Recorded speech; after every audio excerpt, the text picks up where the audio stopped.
da, da, da.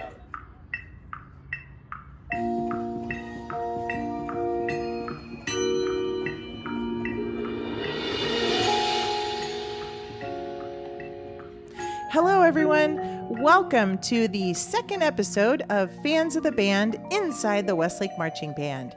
We are very excited to bring you this second podcast. And just as a reminder, my name is Miss Yadley.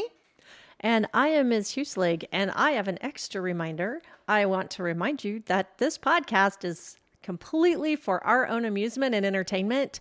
You will hear us reference that in the podcast this week, and it is in no way sponsored by Westlake High School or the Eanes School District.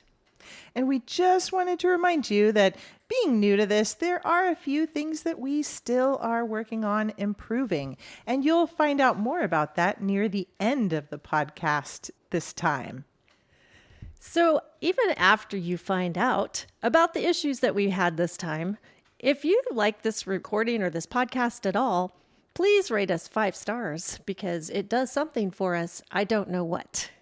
I don't either, but we would love if you could do that for us. Thank you. This week, we're going to speak with Carrie Taylor, the band director from Westlake High School for the last 35 years, who recently retired. We are going to see what he is up to. You ready to hear what he has to say? All right, let's listen. We are starting our second podcast ever. Back for week 2. This is exciting. I know. We already had 37 downloads. I know. So we are here with Carrie Taylor, the former band director of Westlake High School. We are going to start with some rapid fire questions, so I'm not going to tell you very much about him. All right. Great. So with these rapid fire questions, the idea is I'll ask a question. You'll answer just very succinctly. Last week when we tried this on our first podcast, we asked some questions that didn't really have rapid fire answers and they went longer. So it wasn't really rapid fire. We kind of failed. So we're going to improve this week. Okay. So hopefully we can do it. So here we go. How many years were you the band director at Westlake? 35. Wow. Where did you go to high school? I went to high school in Alice, Texas. Okay. Did you march in high school? Yes, I did. We didn't have 9th grade in the high school band, so I didn't start marching until 10th grade.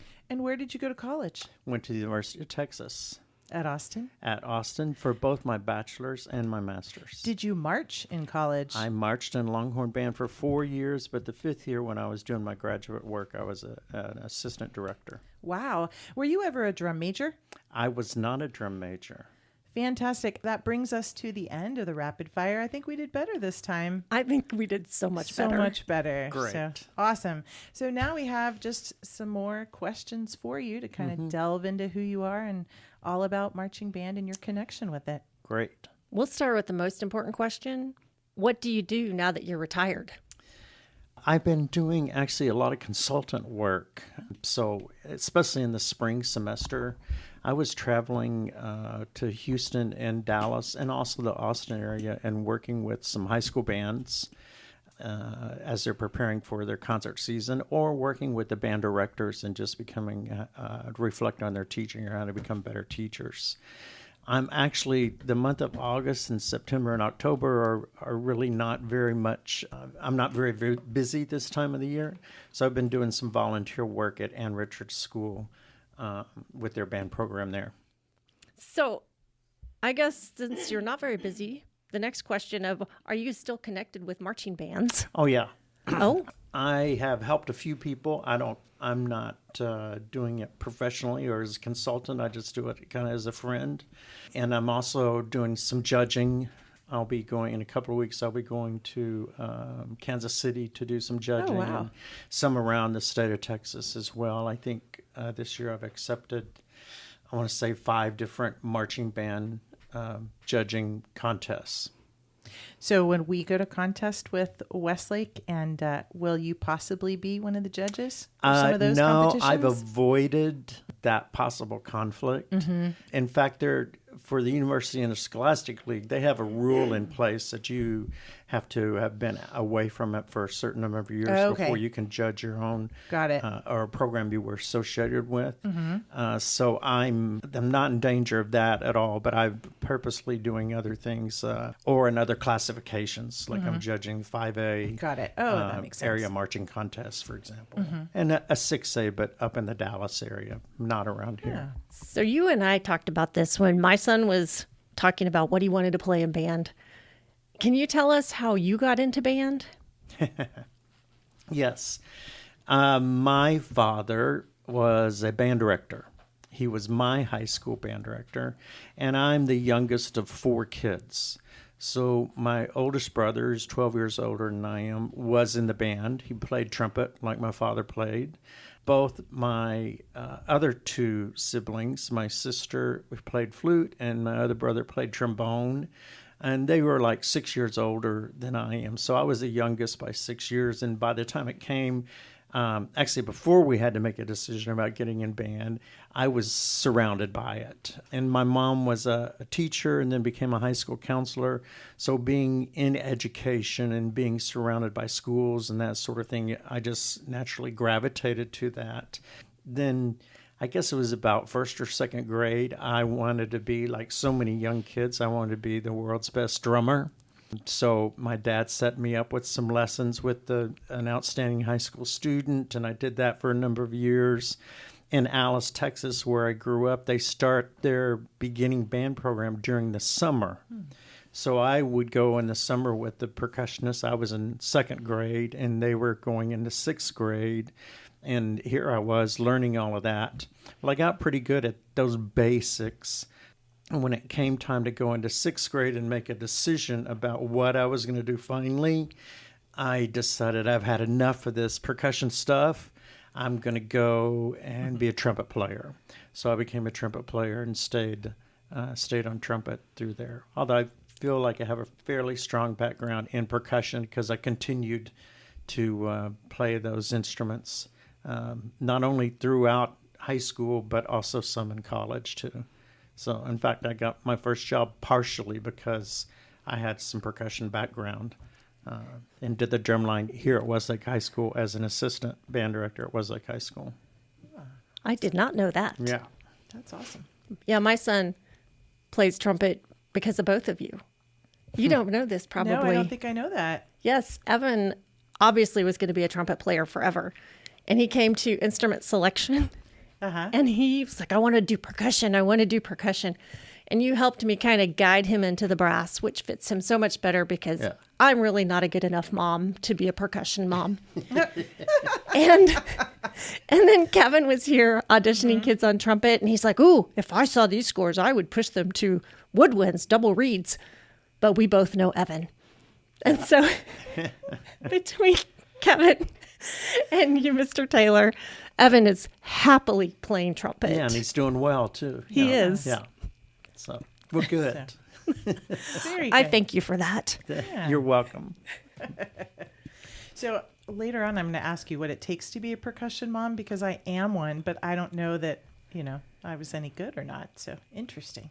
That'll be for us later. Okay. All right. So That's podcast number 3. yes, right. That's right. when we talked to Mr. Armini, the percussion. Right. Yes, we'll go into that at that time. Okay. So I'm going to move us sort of back thinking about marching band a little bit. And I'd like to know from you, what is the most significant change in the marching show or in a marching show that you witnessed in your time at Westlake? Oh, wow. They're just so much more complex than they were. And of course, we're going back now 40 years or so is when I started in this business. But the demands on the individual students are much higher than whatever I had to do when I was going through school, physically, musically, everything. But perhaps more so the emphasis on the programming part and the presentation and the pageantry has brought a considerable amount of expertise or a need for expertise in simply designing the shows and putting them together on the conceptual side, on the creative side of things. when I first started, it was like, here, let's go pick 3 pieces of music and we're going to write some drill to it. And that was it. And were you the person that wrote the drill? I was a person. I Oh, wrote wow. drill here at Westlake High School for probably, it was about 5 or 6 years. Okay. And then I felt like I was kind of slow. It took me about an hour per set. And this is back before the computer was helping us with all of that, which I have an interesting story about that. But so we were fortunate enough at one point to be able to hire an additional person on the staff here at Westlake. He would be the 3rd person. His name was Randall Brownlee, and he had a rather extensive background in programming and marching show design and those sorts of things. So when he came on board, I was able then to step back from that role and let him do that. He was much better than I was, and he was much quicker than I was too at the time. So, yeah. Awesome. Thank you for sharing that part. And so now I'll talk a little bit kind of in that same vein. What do you think of all the movement and choreography in current marching band shows? That's a very good question. My deep down at my purest, it's all about the music side of things. So to me, there's a line where we sometimes cross over, or you see groups cross over, that they're more into just the physical aspect or that part of it, and they've lost sight of what the music is at that particular moment. I love it when the physical or the visual enhances what I'm hearing, and I respond like anybody else in the audience. I respond to that in a positive way, with some exhilaration or excitement. But when the music isn't making any sense and it's not at the forefront of it all, then for me, I think probably more so than many people, it's kind of like we've gone off the cliff and now you've lost me totally. Right. So I encourage everything up to that point, but over that point, it's not only not effective for me, but it's at times it makes me a little bit angry that the main thing is the music. Let's keep the main thing the main thing. Yeah. Okay. I love that answer because I do have particular kind of ideas about some of the movements and things that bands do now that I feel like kind of don't fit or kind of take over from or take away from the music. So Yeah. great. Yeah. So, color guard. Obviously, there's a huge importance on color guard now. Oh, yes. And, when I marched in high school, I think we had 6 color guard members, and I don't even know what they were doing. They were like way over there on the side of the field. When did color guard become so important and so integrated? Great question. When I first came to Westlake as an assistant, I think we had 5 color guard members in that band. The band had about 120, 130 members. So guard was not much at all. And certainly the skills they had were very, very basic. In fact, one of the first people we hired here to work with the color guard had very little color guard background at all. And frankly, he did fine because there wasn't body motion or control in there. There were not a lot of, there were just 4 or 5 basic skills. And they were pretty much a new thing that not many people in Texas, at least, knew how to employ it and make it effective. And certainly that started changing in the 90s, and it continues to change, I believe, just getting more and more complex in regards to what people are doing on the field. There are more and more members in those groups if you look at the most effective ones. And the biggest changes come, I think, with their more and more manipulatives or gadgets that they have in their hands, so that once again, to bring out more variety in the visual that you're looking at. And as we were talking about the music and the choreography and stuff earlier, it's the same sort of thing. At some point, it needs to be enhancing what you're hearing and what you're seeing with the rest of the students on the field. But at times it can become, oh, well, that's the main thing. And I think we want to try to avoid those except for very certain special effects. No, I think it changed, obviously, from the 90s to today. because the two of the members, at least in my high school, marched with the Argonne Rebels, which used to be a DCI, Right. and they still didn't do anything much. Right. And so, sometime between me being in band and Evan being in band, things changed dramatically. Yeah. Yeah, they changed pretty rapidly, and started in the 90s in Texas anyway. Texas was a little bit late coming to the marching band world compared to some of the rest of the states in regards to use of pageantry and color guard and those sorts of things, and a variety of percussion instruments. I would never have guessed that. Yeah, I'm surprised about that. Yeah.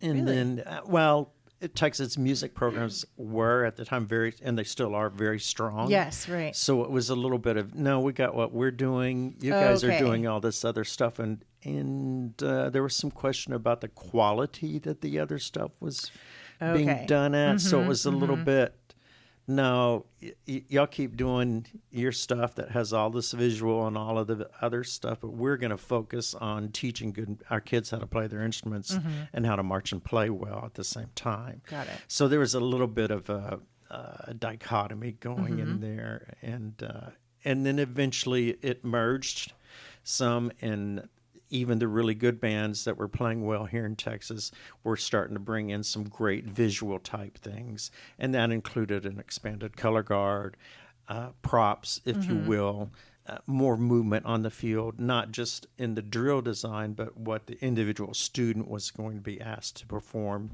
in terms of their body control and distortion at times. Ooh, like the special move. Yes, yes, indeed. We should tell you about the special move. Okay. The special move, wait, last week Thomas described it. So open second. Okay. Plie. Yes. And then forced arch. Forced arch like to one the left. side. Arch. And then a swap of a forced arch to the other side. Okay, yeah. Yeah, we've seen that a lot. Yes. Yeah. We've seen that too much, Too in my many opinion, times, yeah. and it doesn't always fit the music, so I like to Right. ask about it. Well, it's one of those things, and you drum corps obviously is a huge thing. Correct. And you go and you watch that, and they're doing such great things. I mean, those students that are participating in that, they're a little bit older, so they're more mature physically. They spend quite a bit more time than high school bands do, so they're able to do much more complex stuff and able to do it at a much more detailed level than we are at high school. They are doing some phenomenal things out there. So as a high school band director or an audience member, you'll be watching it and you'll go, oh, that's cool. I want that with my students or my kids. And then you bring it home and it perhaps doesn't have the music that goes with it. So the move just kind of sits by itself and doesn't have any real impact. It sounds like you have talked to Tanya about this before. I know. Well, it's fairly obvious, I think, for some. And did you ever use this special move in a show? I don't think I ever did. Yeah, I don't think I ever did. So Okay. we were a little more conservative when I was doing the band in regards to some of the people around us. We did some, but we were a little more conservative in some of what we're doing. Again, partially because my focus has always been on the music side of things, with the visual trying to complement that. So, yeah. That's funny because I was thinking this weekend, I wonder if Westlake was an early adopter or a late adopter of the heavy choreography. But it sounds like you were on the later side of that, trying to push the musicianship more than the show. I don't know if we were late adopters. I'm trying to say that we did not necessarily dive in as deep as some programs had. Not in regards of are we doing it, but how difficult of moves are we doing? How much time are we spending on that? And so we were not a 100% user, if you will, but we were competitive in the state marching finals and since the 90s, and I feel like in order to be there for that many years. At that level, you have to be somewhat on the forefront. You don't have to necessarily be the avant-garde of what's happening, but you have to have some of those components, or you're not going to get credit and be able to compete at that highest level. Okay. Yeah. I want to ask you this because you better have the right answer. Uh-oh. Uh-oh. What was your favorite marching show that you did at Westlake? There's only one answer to this. Uh-oh. Are you going to tell me what my answer needs to be? Let's hear what yours is first, and then let's Your hear what answer Aaron's better is. be the one. So if you're talking about in regards to what I enjoyed watching, the one I would watch the most, and if there were one, I don't do this, but in fact, I'm pretty well known for not remembering what I've done in the past and what year it was and what music we played and those sorts of things. But the one that I recall was what we called our promenade show, and we had a huge staircase on the field. It rose about 15 feet high in the air, and it was about 25 feet by 25 feet footprint. And we played, at one point, we did a piece of music called Four Scottish Dances. And there's one Is that the movement Malcolm in Arnold? there. Yes. And there's one movement in there that is a bassoon solo. And the bassoonist, the music depicts somebody who's inebriated. So and it's a well-known piece of music. So we took that music, and we had some great trumpet players, and we had a piccolo trumpet player. Just by chance happened to be fairly short. So we rewrote that music for the piccolo trumpet part, and he was at the top of the stairs and kind of stumbled down the stairs as he's playing phenomenally. And it was a showstopper. In fact, I went to state marching contests this past year. That show, by the way, was in... I was going to say, it was fairly recent, right? Yeah, I want to say it was about 2012, 2013, something Okay. in there. I went to state marching contests this past year, and somebody was reminding me of that show. I remember when and all this stuff. So I think that was probably the most memorable show in regards of pure entertainment and stuff. Was that your answer? That Aaron? was not the correct answer. Oh, what was the correct what was the answer? correct The answer? correct answer was 2017 when you used 3 concert grand harps on the Oh. field. Oh, that's I know right. why you said We that, should have yes. known that. That's the only correct answer. To see those harps being turned around and opening the show. That was pretty neat, wasn't it? That Yeah. was fantastic. And then finish with the La Vie en Rose French song with the soprano saxophone with the harp duet up there on the main stage. Yes, Yeah. when all the trumpets Yes. rolled her around to face the audience. Yeah. That was I loved it. Yeah, you're right. That was a great moment. So, of course, that's going to be my favorite. But And who else would put harps on the field except Westlake High School? I have to course. tell you, I thought you were insane. I know you did. I remember your look But- on your face. But You my wanna do what? students loved it. Yeah, good. And it was so much fun for them. And they learned so much that they brought into harp ensemble. Oh, good. Yeah. I think I remember asking you the next year, can I send some more of my students out for you? So you can kind of train them. Yeah, that was fun. It was not fun transporting those in the stages for those. No, it the was 30 not. stages, but that was memorable. So we asked about your favorite marching band show. What is just your favorite memory? You can give us high school, college, teaching, Yeah, something that I sticks know. out judging. as a favorite. There are so many. Mm-hmm. I will say most of them revolve around either my interaction with students, Mm-hmm. individual students, or the group at large.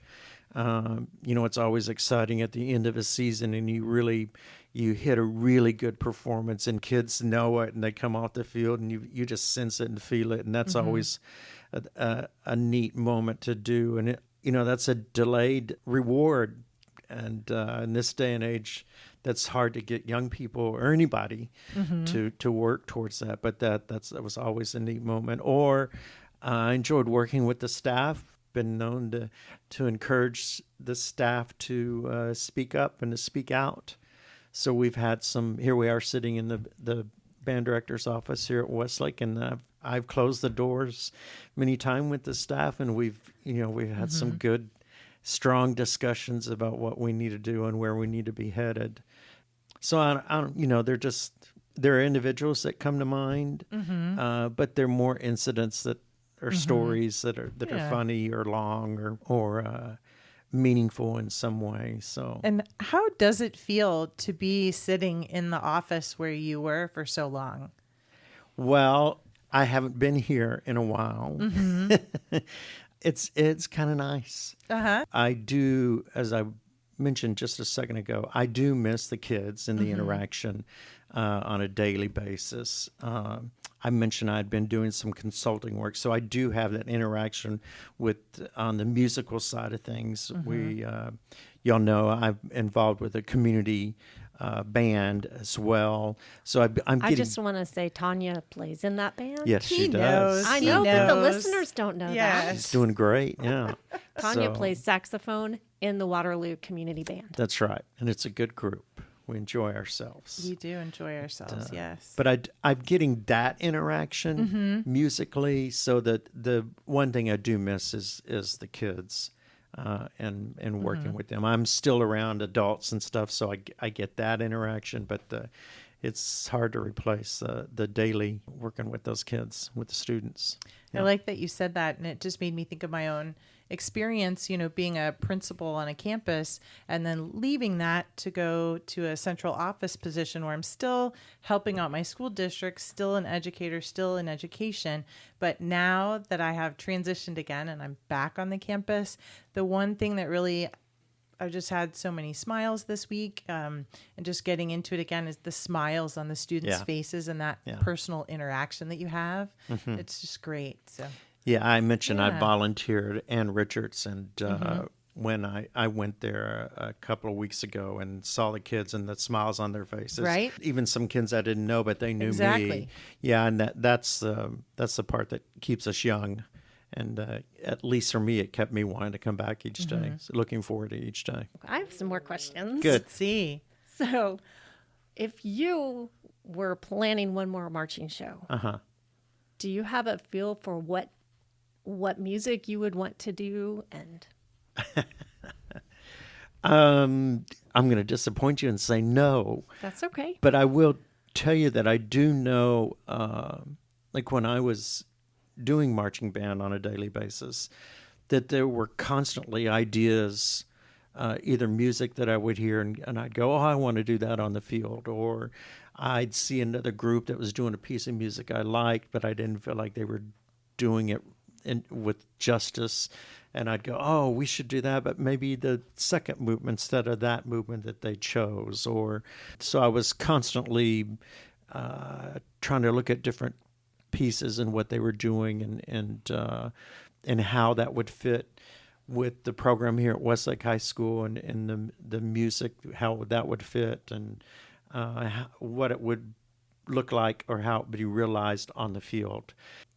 And we were talking about being on the forefront earlier. We were talking about the choreography stuff of it, but we were more known for a little bit more creativity on the musical side of things. You mentioned the harps. The first year we made finals at state marching contest, we call it the Mozart show. So we played Mozart and Bach and Beethoven on the field, and had a little Marriage of Figaro.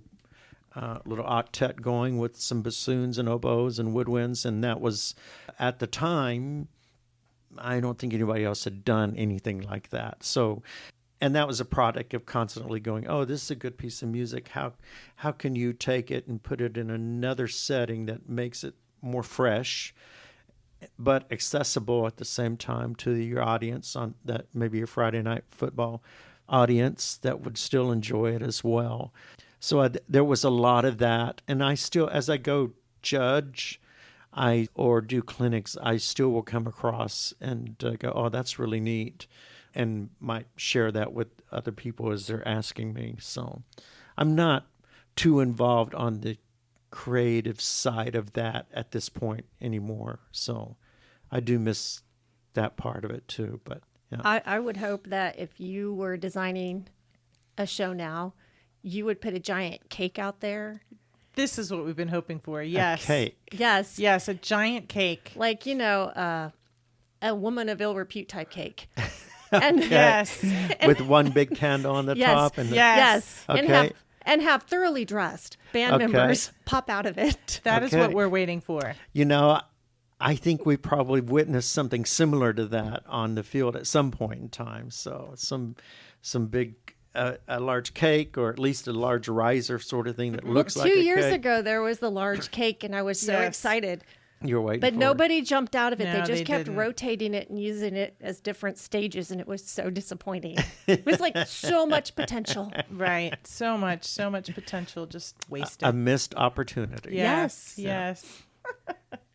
I wonder what music you would put that to.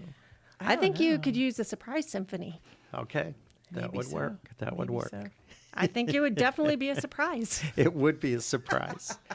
And it would elicit some comments too, I'm sure. Yes, Yes. it would. Yes, I wonder how that would score with the judges. Yes. I don't know. I wouldn't even care. That's true. It would just be very entertaining. Yes. Yes. I live my life for entertainment, not judging. Good for you. That's why we're here. That's That is why exactly we're here. why we're here. All right. So, important questions now. Okay. Did you ever have a bus or truck break down at a critical time on a trip? Yes. Was it regularly? It was too regularly. I don't know that it was all that regular, but I know Westlake in the last 4 or 5 years has experienced like a run of bad luck, shall we say. But the worst one was, and I'm not going to throw anybody under the bus here, but the worst That one was a good pun. That right was a there. good pun. Thank you. we didn't have a bus. We were going to march at Bands of America in San Antonio. And we had a very, very early Saturday performance time, like 8 o'clock after a Friday night football game. So we're up here in the band hall, and it's like 4:30 in the morning or so, waiting for charter buses. Charter buses don't show. At that time in the morning, there's nobody to call. So we wait. The staff's looking at each other. So finally, about 5:30, we've been waiting around an hour and a half or so. We finally get a hold of somebody, and they go, "No, we have that you reserved them, but you never confirmed them, so we're not sending you any buses." Oh my. Yeah. So that's not we good. panicked and called Eanes ISD Transportation, and they scrambled and they got together a crew of about 6 buses and came and got us. We knew we were going to be late for our performance time, so we had called the contest officials, and they graciously agreed to push us back into like the lunch slot or something like that, so that we drove down there on our school buses at the last minute. And those drivers and the people who helped us out from Eanes were great, because they had to stay with us the whole time too, which that meant they were there for quite some time, because we stayed through finals. Ooh. And so that was probably the worst one. And to this day, I took responsibility for not confirming it, but I just had this conversation this past June with one of the staff members at that time, and she swears that it was her fault, that she didn't take care of the bus situation at that time. So, And you could have just said yes. I could have, but I don't. I don't know whose fault it was. I just remember being here early in the morning with not enough sleep, and it's dark. We ended up turning the lights out and let the kids try to sleep while we were waiting on Trying to figure it out. some sort of transportation. Well, yeah, Eanes. So, Yes. but, yeah, Shout out Eanes, to Eanes Transportation. Eanes Transportation. So, yeah, that was probably the worst. Yeah, that's serious. That is a pretty serious one. Yeah, you don't just call up 4 or 5 buses on a whim. No. So, traveling on the buses, what was your favorite travel meal? Tanya always wants to know that. I do. I'm always curious. Oh, I'm going to go with Chick-fil-A. Okay. That's a good choice. Solid choice. Solid choice. And what did you do for entertainment on the long bus rides? That changed. When I was younger, I used to take recordings and my scores, my musical scores, and I would study scores on those longer bus rides. Sometimes it was for music that we would be playing later in the semester or in the spring. And sometimes it was just because I wanted to learn that music, that score. As I got more knowledge, my base of knowledge of the scores grew, I moved away from that a little bit, and I would listen to maybe new band music mostly. And also I would talk to the people sitting around me a little bit more than I did earlier in my career, just trying to enjoy the usually chaperones sitting around us at the front of the bus where I rode. So just enjoy talking to them and listening to that. Yeah. I bet you miss those bus rides. I don't miss the bus rides. Even on the charter buses, which were fairly comfortable, I would get off the bus and my knees would be hurting in my back and stuff. And I'm like, oh, this is ridiculous. I'm over 30. Yeah. Yeah, they're not made for me. So, yeah. This year, are you planning to go to BOA? I'm trying to remember my schedule. No, I'm not going to Bands of America. I'll be at state marching contest, and I'm judging one of the state classifications this year. Not 6A that Westlake would be in. So I hope to see Westlake and other groups at that. So, but I'm going to a 5A area and a 6A area. I already mentioned I'm going to Kansas City. I'm doing another group over in Houston and a UIL down in San Antonio, I think it is. That's good. You're keeping busy with those. Yes. Busy enough. Busy enough. You're retired. You don't need to be very busy. I don't need to be very busy doing that. Yes. Right. Did you have anything else you wanted to add? Oh, gosh. I don't know. How much time do we need to fill up? We have all the time in the world. We have no time constraints, either short Right. or long, because we've never done this before. Right. So, we're just learning. Okay. Well, do y'all have any? What are you wondering about or anything? We wrote down a lot of our wonderings. Okay. And I think you covered like all of them. Oh, I do want to ask you. Yes. Do you think you could hook us up with the BOA judge to talk to? Sure. That would be amazing. Yeah. I would love to talk to a BOA judge before our bands go to BOA, Okay. because Well, I don't know if he's judging it, he won't. no, we don't want to talk. We want to talk about what are you looking for? Right. What do judges look for? How do you? Well, I have the perfect person Deal in with all mind. He that. lives in San Antonio. Okay. And he actually was a band director here at Westlake High School. Because like I'm super curious. Last year during the marching contest, I don't even remember if it was Westlake or somebody else, but one of the judges was in the way and a kid hit him. Oh, judge on the field. Yes. I'm Yeah. like, what happens then? Right. What does happen? Well, you just first of all, there's no penalty for the that? kid or in any way or another. And the judges, you learn like where they're going to move. And if you watch closely, I think you'll see, like if you went to BOA to prelims and a finals, and if you watch closely, the people who are judging prelims are typically, they kind of stay around the edges a little bit more because they're not real familiar with it. But then they see the band again in finals and they're still out there on the field, you'll see them be on the field a little bit more because they remember, oh yeah, this is where that band goes over the other side of the field Okay. or whatever. Well, this judge clearly did not remember No, that he kid was didn't. headed No. right at him. Yeah, it happens. Yeah. So, and the kids we tell the kids you're supposed to yell drill or something to let them know to get out of their way. And sometimes that doesn't happen. And yeah, I've seen some accidents out there on the field because of that. But there's no penalty or whatsoever in okay. that. So, but it can happen, especially now with like if you watch a Westlake show and many of the better bands, the guards are moving quite a bit. So the guard members, I see that happening a little bit more. Well, this is a brass player. I mean, it was like obvious. It's like, they're coming at you. They're Yeah. coming at you. Move, move. Yeah. So it happens to a band director on the field too. So I know That may be purposeful, though. when I was teaching, I was out on the field a lot with the students, and my last few years especially, kids would run into me because I'd be busy giving instructions, Oh. kind of aware what was going on around me, but not totally aware of it. So I would think I was moving out of the way, but I wasn't really. And so, yeah, there were some collisions out there. So probably scared the kid a lot more than it scared me. Or ran into Mr. Taylor. Yeah. The scary band directors. Yeah, Right. yeah, right. What's he going to do to me?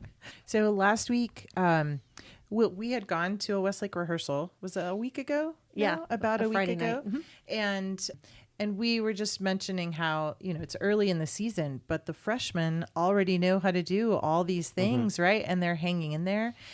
What did you ever kind of say anything maybe motivational or just something to help the freshmen realize, hey, we've got this. Like, it's okay if we make mistakes, but we're going to get there in the end kind of thing? Or did you have any like special thoughts for them? That's always, I think, the role of a master teacher is try to figure out how to keep them engaged and motivated, optimistic, but also, the very nature of what we're doing, especially on the marching field, is finding mistakes, Right. and correcting them, and that can be really overwhelming for certain kids, for anybody, but especially certain kids that maybe for the first time in their lives are under that sort of scrutiny, and that some of them begin to take it personally, where it's not.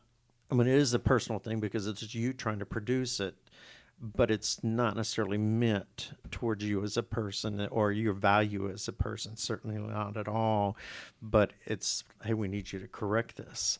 So you rely on your student leaders to make sure they're making some contact and helping and holding the hands, so to speak. And again, some freshmen require more than others. At times, you, as a head director, you might ask one of your assistants if they have particular closer relationship, or you might go yourself.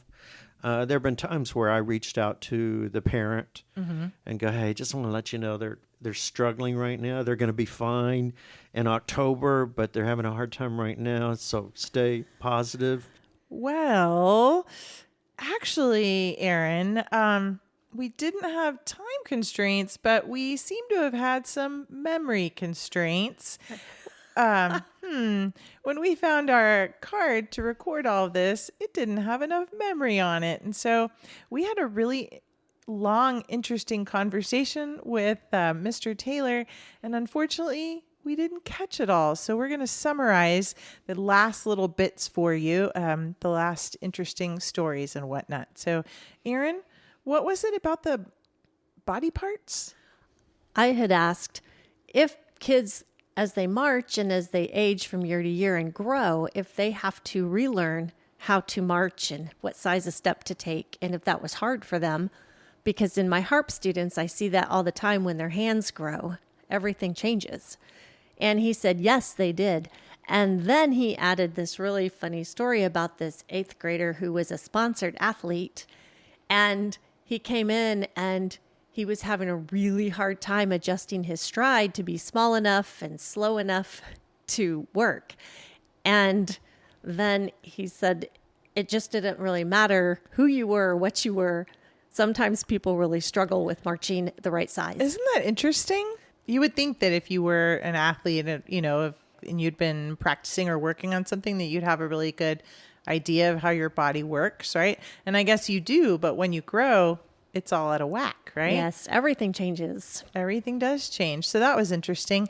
And then I followed up. Mr. Taylor was talking earlier in the podcast about a giant stage that they used for one of their shows several years ago, or more than several years ago. And I got to wondering, like, he was talking about how large the stage was and putting it all together and all of that. And I thought, goodness, like, what happens to all those props? Because nowadays you see props every year and they seem like they're different every year. So I asked him like what they do. First, he told me there's a props graveyard. And then he was saying that actually a lot of band programs will try to repurpose their props. And so, for example, the stage, I think, right, Aaron, he said that maybe 3 years, three different purposes, or for 3 different years they were able to use that.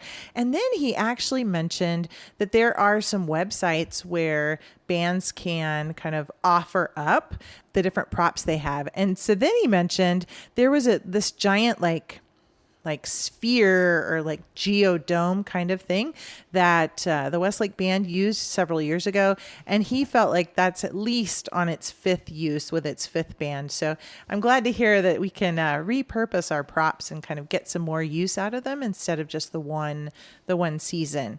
And then finally, he circled back. Kind of circled back. That's right. And he talked to us about his computer story.